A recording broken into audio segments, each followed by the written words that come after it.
on this beautiful summer day. I know that coming here was a conscious choice you made, and we really appreciate that for you coming to be part of this conversation. This will be streamed live, so people will be able to watch it later, and it will also be on our YouTube channel. So this conversation will extend past this room, which is exciting. So I especially, I'm missing, okay. I want to especially thank our speakers. So right now we have Dr. Megan Pickett, who is here, and our former board member, Kelly Schwartz, who's also here, and Dr. Anna Eiglers, hopefully will be coming soon. So, and we are also really lucky to have two of our state Congress people here. We have Senator Dessler Elfheim and Representative Palmieri here. So thank you guys for taking the time out of your busy schedules to listen to your constituents. I appreciate it. All right, so today we're talking about protecting care and protecting choice. Healthcare disparities affect every aspect, really, of a woman's life and body. And I was trying to figure out, where do I start for an intro? We could literally talk about this every day for a year, and we would not cover all of the topics. Just for a few examples. So women, cis women, if we're talking about heart health, they get diagnosed later, they get treatment later, and that means that women aged 55 and younger are twice as likely to die from a heart attack in a hospital than men of the same age. Another random example, uterine fibroids. They affect 26 million people in the US and are chronically underfunded and under-researched. And this blew my mind. If you are a Black woman, you are 66% more likely than a white woman to get a hysterectomy for uterine fibroids because they don't recommend less invasive treatment. That's pretty horrible. And again, so many examples. Last October, we had a panel on Black maternal mortality. We know that Black women are 3 times more likely to die during childbirth and the postpartum period than white women. And at our panel back in March, where Megan Pickett spoke, we learned about some of the barriers that trans women face just going to the doctor, that doctors could purposely misgender you or not listen to you. I was doing a little bit of digging, and 20% of transgender people have been denied medical care by a provider for non-gender related issues. So it's not even just gender related issues, it's basic, like you have a cold or you strained a muscle, right? It's completely affects all areas of your health. So once again, these are just a few little tidbits, right? We have some speakers today to talk to us about some of the experiences that they've had and difficulties accessing healthcare. But then we're going to break up into smaller groups, and we're going to share our own stories. Because all of us have a story, or we know someone who has a story, and it could be, we all have different stories related to different aspects of health. And we really want to talk about that. A lot of times we just focus on reproductive rights, which is absolutely critical, but there are a lot of other ways that women face barriers to healthcare. Okay, so it is my pleasure to welcome Dr. Megan Pickett. So Megan Pickett is a theoretical astrophysicist at Lawrence. She's been there for 20 years, which is pretty amazing. And on top of teaching, she is also a tireless advocate for trans rights, especially the right for trans kids to play sports. So thank you, Megan.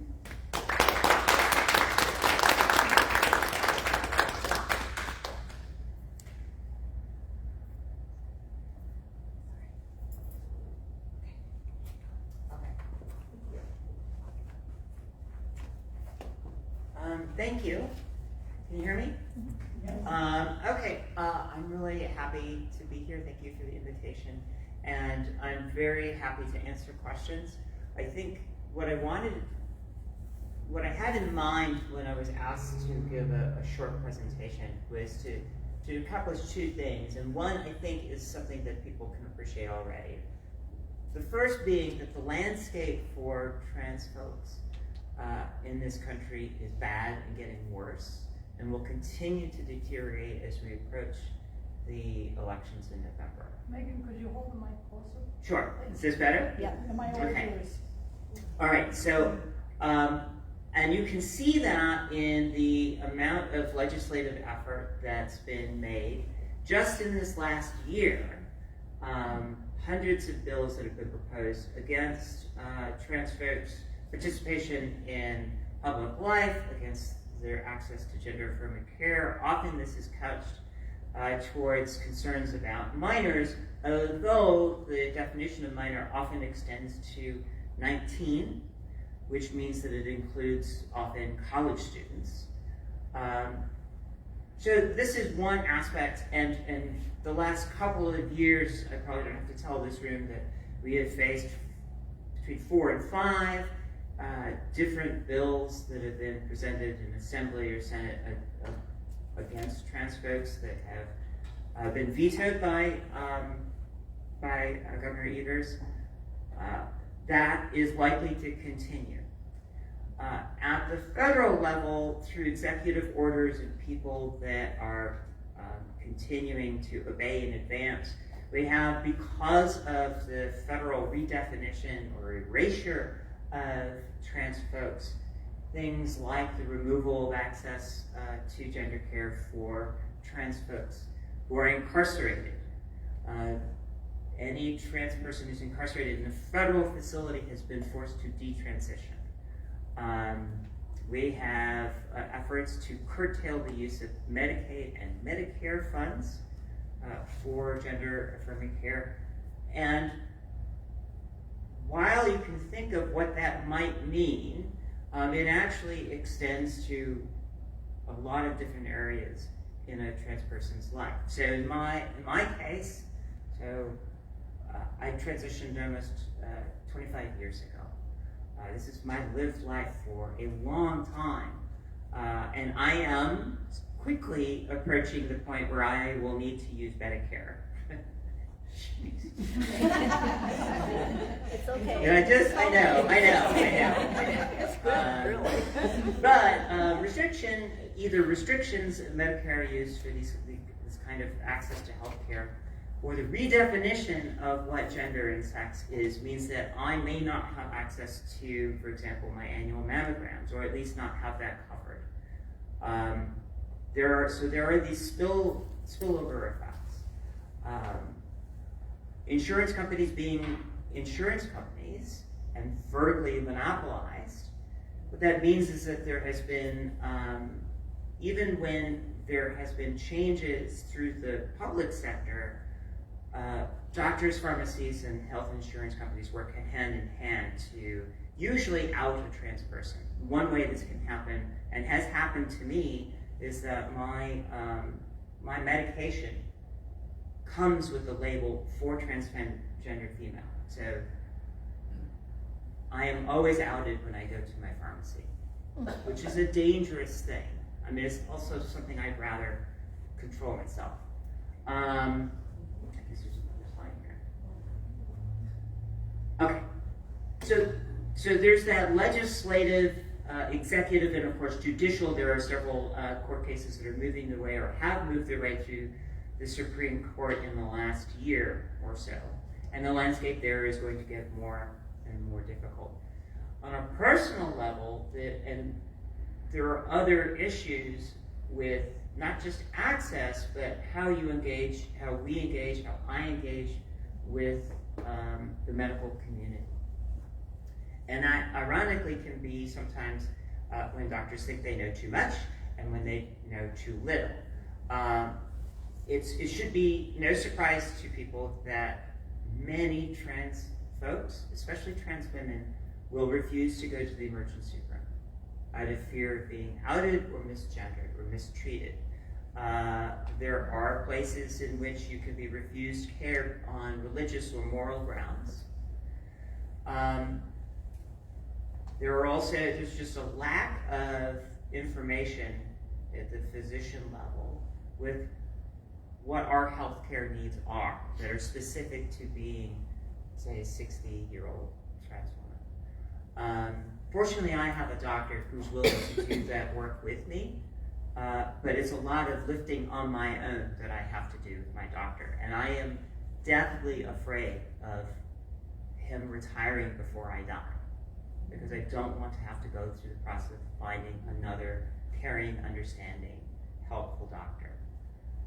The other thing that I think Rachel kind of touched on is sometimes called the trans broken arm syndrome, which is you go into the ER and whatever, or you see a doctor and whatever is wrong with you is blamed on you being trans. Right? So you don't get the attention that you need for a broken arm or for a cold or for COVID or whatever. It's because you're trans, they start kind of looking at you through that lens, and then that means usually for trans women, whether or not hormones are causing something, and then you live with the threat of having your hormone replacement therapy, if you are on that, being taken away from you. So again, a lot of trans folks just refuse to go to the doctors. We're facing the possibility through FDA regulation of having hormone replacement therapy being banned as dangerous in this country, which means that many of us will have to move or do what we did in the 80s and the 70s and the 90s, which is do it yourself. Get stuff from Canada or steal stuff. And nobody should have to do that for their health care. I think that's pretty much all I have to say on the matter, except that I'm happy to take your questions when there's questions. Yeah.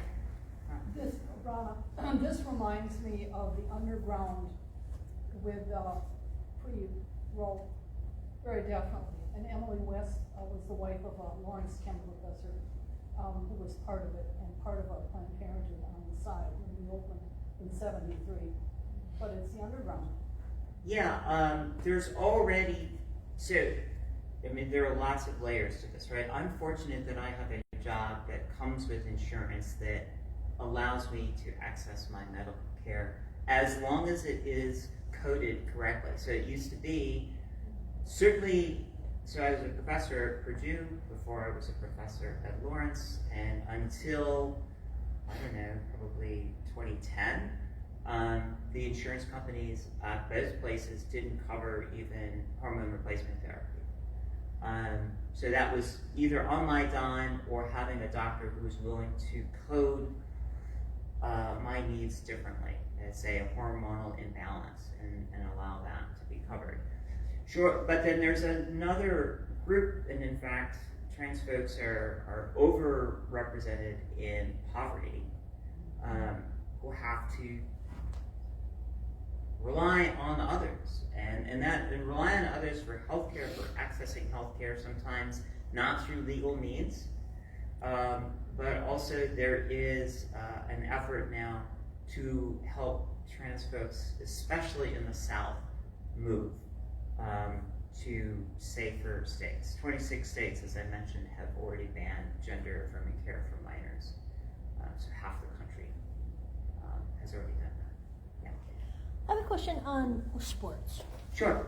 It is a thick issue, a very thick issue. And I try really hard to understand perspectives from both sides. And in general, my routine response is leave people alone. It's really not your issue. It never was.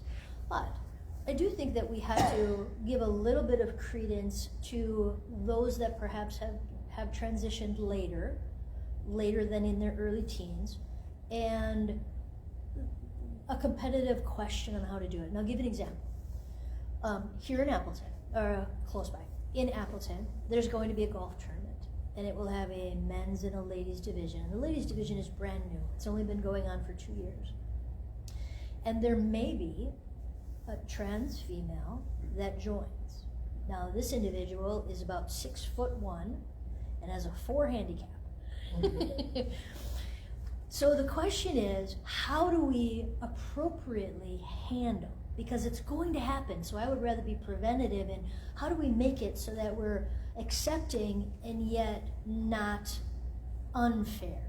Oh, that's a lovely question. Thank you. And I'm very happy to answer. So there are a couple of things that I would point out. One is that there's enough evidence to show that 1 to 2 years, depending on the sport, of hormone replacement therapy is enough to erase a musculature advantage that someone who is assigned male at birth might have over someone who is assigned female at birth. Once that's happened, even if you're taller, even if you have longer limbs, which can be an advantage in some sports, you are attaching those longer limbs, this is physics now, to weaker muscles. So you are automatically at a disadvantage because you can't move those limbs as efficiently or as forcefully, can't exert the same torque that you could when you had stronger muscles or more muscles. But beside that, the evidence that over the last couple of decades is pretty convincing that 1 to 2 years post-HRT, there's no competitive advantage, and often there are competitive disadvantages because of that, and because of some other things that happen with HRT. So I mean that's. If I can add in, so yeah. the challenge that we deal with is, I get that, and I'm sure science backs you up, and then then there's as we transition into being reality in public, right? Sure. So I know this individual drives about 265 yards. Yeah. So in math and science, I can say, yeah, but it's not that. But in reality, whether the people that are in that situation are for or against, and most don't really have an opinion until it comes close to them, Sure. are still going to react to it in the responses, that's not fair. So those are the things that I think we have to be ready for. It's those transitions into those who are believers on paper because it says so, and then when it comes to them closer, they go, what? But wait. Yeah. I feel it's unfair now, and I'm afraid of this transition conversation. So I'd like to be able to talk about what would we do as we transition. So is there an option that, being preventative, that this organization could say, hey, how about we compete in the women's division, but you tee off from the white tees? Something like that allows them to be instead. You see what I'm saying? I don't have the answer. I'm trying to help figure it out. Ultimately, I think where the answer should come from whoever is doing the sports rather than government, right? So that's one thing. Yeah. And I think an honest conversation with the competitor, if you happen to know the competitor, then you might just ask her what she's comfortable with. Okay. I don't, but I would ask. Yeah, and Given the so I opportunity. mean, I tend not to give an inch on this, and that makes me less helpful politically, more helpful as an screaming activist. So, I gotcha. yeah. I gotcha. I appreciate it. And again, there's gray in there in many opportunities that we have to figure out how to do it properly. Sure. So I I mean, appreciate the I answer. would just say too that when we look at exceptional individuals in sports, it's a very dangerous path to be walking down when we start looking for wanting to try and pin out why someone might be, and then attest that that's unfair. So, for example, the Williams sisters Yes. were exactly that. And one of their some of how they were attacked early on was they can't be actual real women, Wow. right? Yeah. And the same thing happened, as I mentioned in the last meeting with Michelle Obama. Same thing happened with Caster Cinema, the runner. Same thing happened with the Algerian boxer, right? Who is by all accounts a cisgender woman, Yeah. but doesn't conform to what a cisgender woman would look like to a Western beauty standard eye. And I think that when we have to be able to find a way to say, look, if we're okay with Michael Phelps being this gigantic, almost freakish, Yeah. right, individual, then we should be okay with someone who, I don't know, I've only been golfing a couple of sure, yeah. times. Whatever It's a dumb game. whatever the handicap means, I think that's a good thing, right? Okay, Yeah, I don't know. You're doing So, great. okay. Twice, and it was only for the beer cart. Understood. Really, truly, yes. I think that we need to have a complete mind shift in how we approach sports. And it needs to stop being male sports and female sports. It needs to be something more like what I understand. I don't know wrestling very well. My husband was a wrestler in high school, but I didn't follow them. But they have like weight classes. It's Yeah. like, okay, so you have people who pre-test to see what level you're playing at. And it doesn't matter if you're a male or a female. It doesn't matter what your gender is. It's what your skill level is. And that's how we would class people into different sports. Well, height does make a difference for basketball. And I would just, I would just say that sports has, the athletic competition has built into it an unfairness based on people having different bodies. And we need to just be okay with that.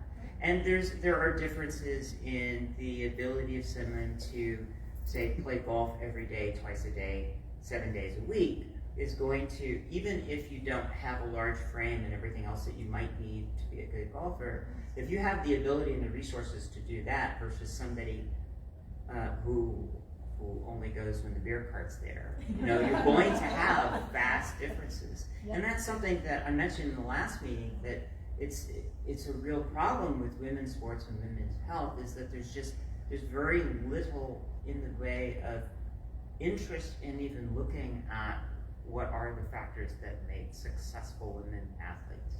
Because people don't care unless it becomes an issue that they can push a culture war on, right? I swear to you that most MAGA people cannot tell you even 3 women athletes. Right. So Megan, do you know of any mortality data on trans women compared to general population? Because everything you talk about says, longevity should be an issue. Yeah, I don't off the top of my head, except that there is a large bifurcation that's based on wealth.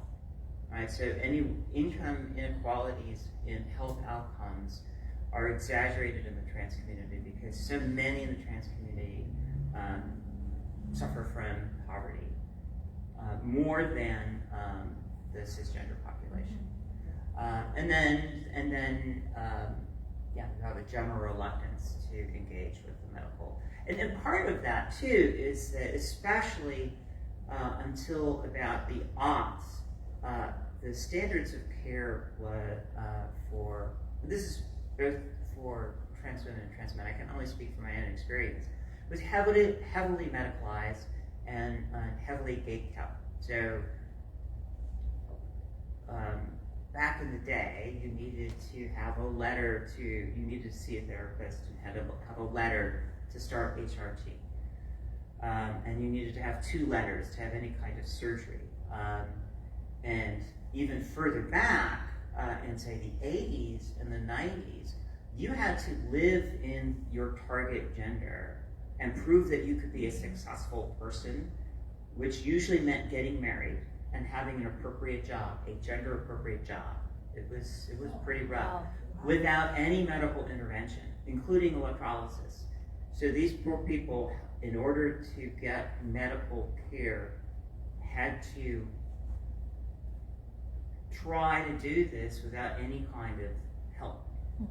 And that's rough. We lost a lot of people that way. So the other part to your question is that I think it's well known that the trans community has a very high rate of self-harm and suicidality.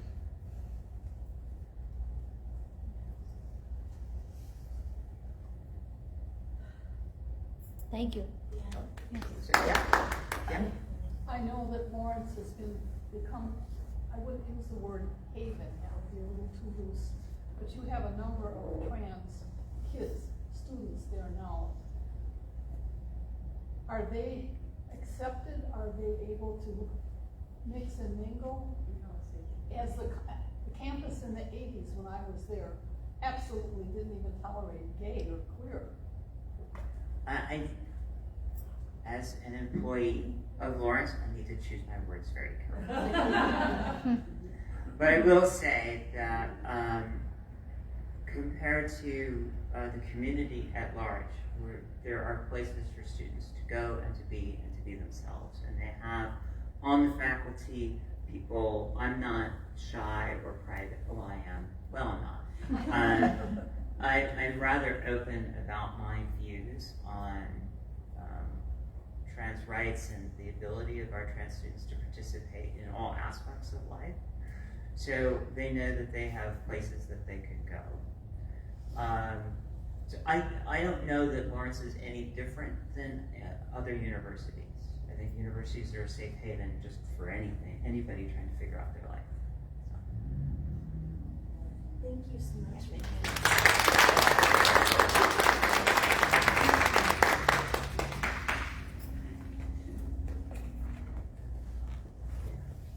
Thank you. I really, really appreciate that. What you had to share. So our next speaker is Kelly Schwartz, and Kelly Schwartz is a director of marketing for the county of Oconto. Is that how you say it? Somewhat, yes. Somewhat? Okay. And she has also become by necessity, an advocate for awareness on lipedema. So please, Kelly, come on up.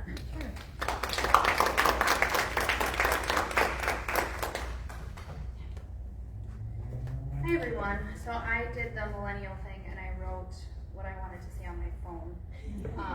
Just because I can truly talk about this for hours, so I want to keep to the 5 minutes.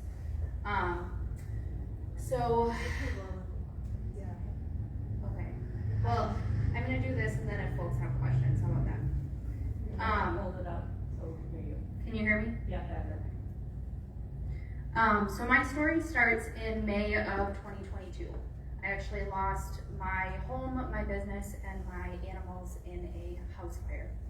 And I tell you that not for emotional sympathy, I tell you that because that's where this journey really begins. Surviving something like that, and I told my son on the way here, I'm gonna try and get through this without crying. Surviving something like that really changes you because it strips you down from everything that you've ever had. And when the dust settled, I realized my body had been through so much. It was swelling. I had so much trauma that I didn't really even know what was going on. And my body blew up and I didn't have any answers. I've been a patient pretty much in the healthcare system my entire life. As a kid, I had a healthcare condition and I was poked and prodded since the age of 9. So I'm not, I've been in doctor's offices my entire life. And I say that because nobody in those doctor's offices said, Kelly, I think there might be something wrong here. Nobody ever proactively said anything. I actually found out last summer in a Facebook comment section. And so it wasn't from a doctor, it wasn't from a specialist, it was somebody who, she had surgery on her arms, and she commented that she had health insurance actually cover it. And so I did the nosedive into what lipedema was. and kind of the rest is history. So if you go look up lipedema, a lot of it focuses on legs. And so it's why I feel like I went misdiagnosed for literally decades. It's a chronic and progressive, they call it adipose and connective tissue disorder. Social media doesn't like the word fat, but adipose is another word for fat. And it's estimated that 1 in 10 women, almost exclusively women, have this, and most of us have no idea.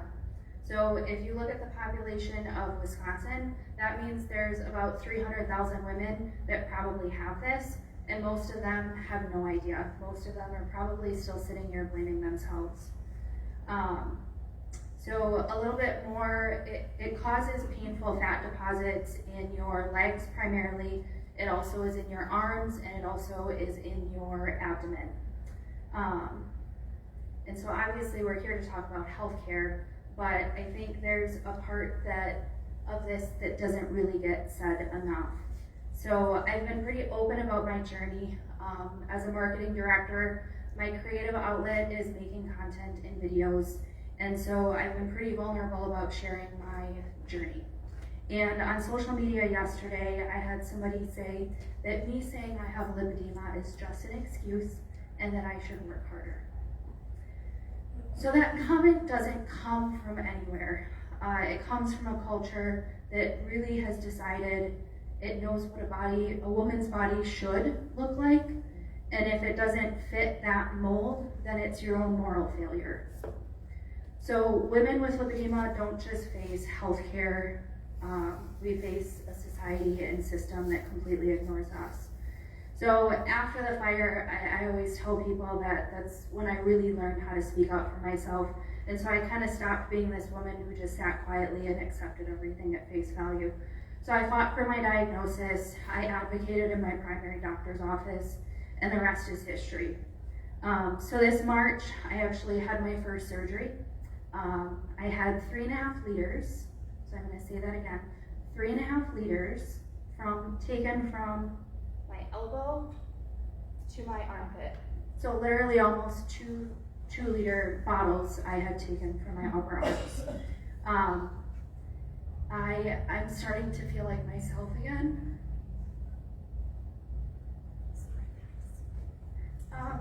That moment changed my life, for real. And so, as somebody who used to work in the healthcare field, I reminisce on all the women that I used to take care of who had chronic undiagnosed lipedema and were completely immobile at the end of their lives. So what I really want to talk about, and because obviously my situation is a little more on the reactive side. So what do we do for young women? What do we do for, how do we prevent this? And medically, obviously I'm not a doctor, but there's a lot of conversations right now, because this predominantly happens in women, it happens during hormonal moments in our lives. So puberty, pregnancy, menopause. Those moments, you're most of the time in doctor's offices already. They're monitoring those situations. Hopefully they are helping you through them. So in those moments, if we screen women for lipedema, there could be a potential diagnosis, a proactive treatment, and could potentially change the trajectory of many women's lives. So, I spent my entire childhood in doctor's offices. My child is sitting over there. I was in multiple doctor appointments when I was pregnant with him, bless his heart. So through all of those milestones, nobody ever asked me why my body looked different. So women with lipedema, because I advocated for surgery, there's a lot of details around CPT codes, whether doctors are actually going to code it correctly, whether your health insurance is going to accept it or pay it. There's pre-authorization, and then there's single case agreements. And so I'm not in the healthcare world anymore, and I'm learning more than I wish I had to. So I'm standing here today because I picture how many women are sitting in waiting rooms or doctor's offices still being told, eat better, move more, here's a weight loss clinic. And so I end this with a closing. We're not invisible. We are not lazy. I am not lazy, I will tell you that right now. And we are currently living in a system and a society that hasn't decided right now we're worth not listening to. And I'm here to change that.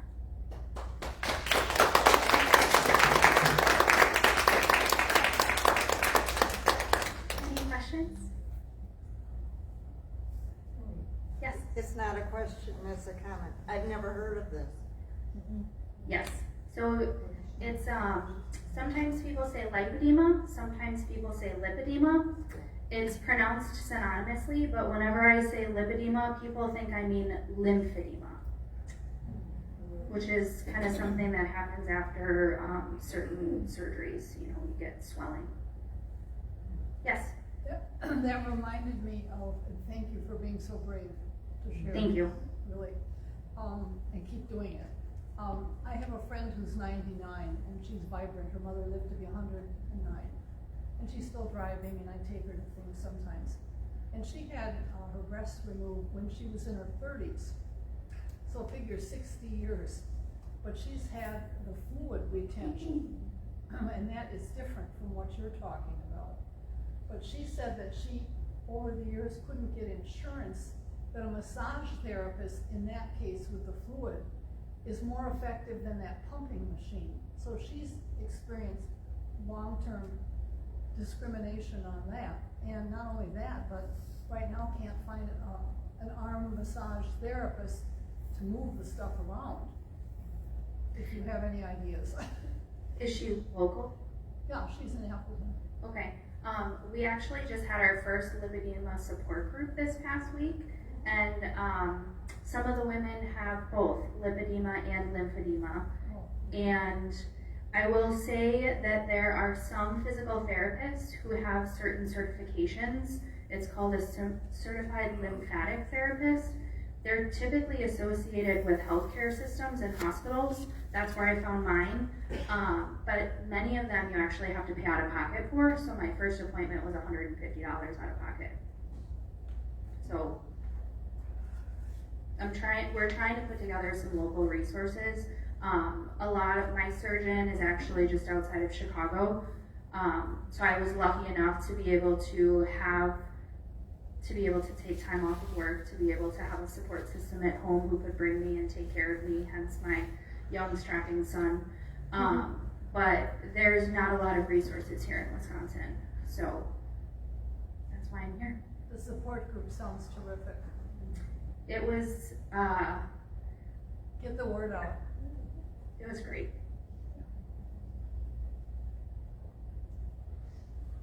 Does he have anything to say?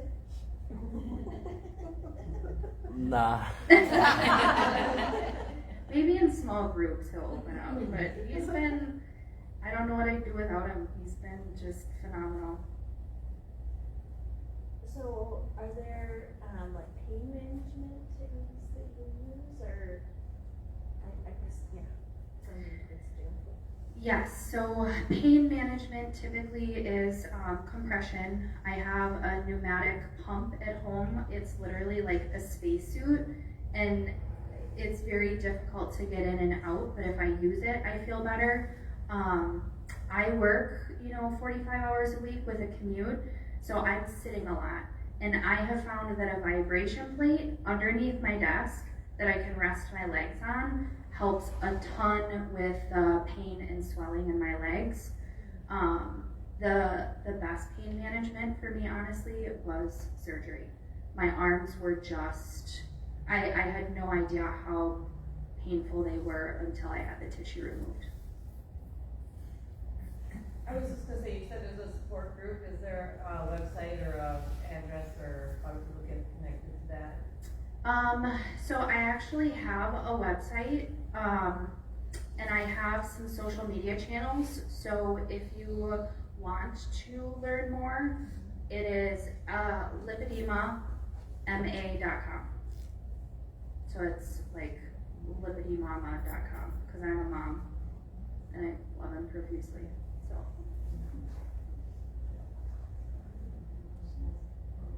Thank you, Kelly.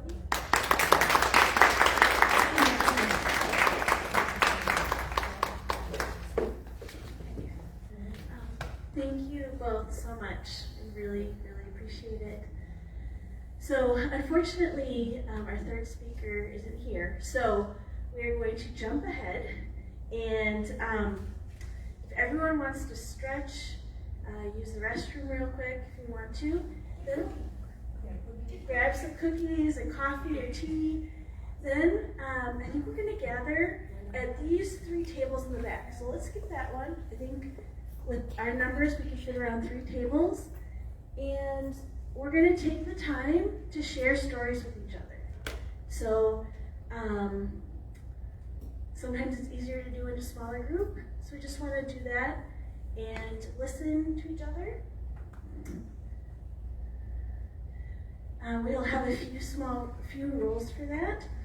So be respectful, make sure that you listen to understand. So listen with your heart and ears open. Remember that everyone has their own stories, and average about 3 minutes a person for one story. And confidentiality, what we say here stays here. Yes. We will be inviting people to, if they would like to volunteer, they could share their stories afterward up front, and that would be live streamed, so that would be an informed choice you would be making if you wanted to do that. Okay? So we'll take a quick 10-minute break, and we'll meet you back here. Thank you.